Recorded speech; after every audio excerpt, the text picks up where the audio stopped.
This girl was drawing, accidentally farted. A group of soldiers burst into the room. The girl was pronounced dead on the spot. The girl was stunned. Why should she be sentenced to death for farting? It turns out that decades ago, a global nuclear war had broken out. In order to survive, mankind had to live in space, and in order to balance the population growth, the shortage of resources, no matter how small the transgression, it's a death sentence. The girl explained that she was still a minor, but the soldier doesn't care about that. The girl had just escaped from the room when her mother suddenly called out to her. The mother hurriedly explained that this was not an execution. The government is selecting volunteers and wants her to join the other 99 people to return to Earth to investigate the suitability of the planet after the radiation. The girl is about to refuse, but the soldier behind her gives her anesthetic, and when she woke up again, she was on a spaceship to Earth. She is surrounded by people her age who have been sentenced for the same small matter. When they heard the government said that the Earth had been pre-positioned with 6 years worth of supplies, the group went crazy with joy. 2 of them even unbuckled their seatbelts on the spot and went on a spacewalk. The next moment, however, one of the parachutes broke off. The ship plunged out of control. Fortunately,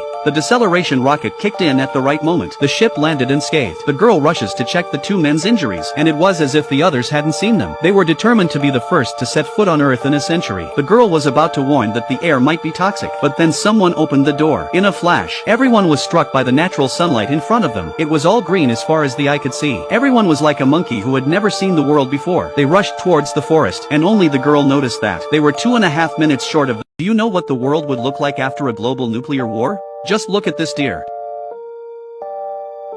The crowd shuddered in fear, and the deer quickly ran away. So this is the world 100 years after a global nuclear war. Although plants have fully recovered, but there are still many animals that have been mutated by the radiation. So the space station sent 100 people, including Clark, to Earth to survey the environment. But when it became clear that animals were mutated, one of the girls couldn't hold back her excitement. She jumped into the lake before she could finish taking off her clothes, because in over a decade of living on the space station, they had never seen a pool this big before. The rest of them were also excited to undress, but then Tom suddenly looked away in horror. The water is rippling. Oh my God. It wasn't until then that the girl tried to turn around, but it was too late. The girl only had time to shout no before she plunged to the bottom of the lake. The 4 dazed men panicked. They had never imagined that a young girl would disappear like that. But the next moment, the girl was back on the water. The 4 men on the shore finally remembered to save her. They managed to distract the monster by pushing a boulder into the water. Tom jumped into the water in a hurry. Finally, just as the monster was about to return, the girl is dragged to shore. After dressing their wounds, they set off again, because they had to get to Mount Weather as soon as possible, where they had supplies for their 100 volunteers. Otherwise they wouldn't have survived more than 2.5 years.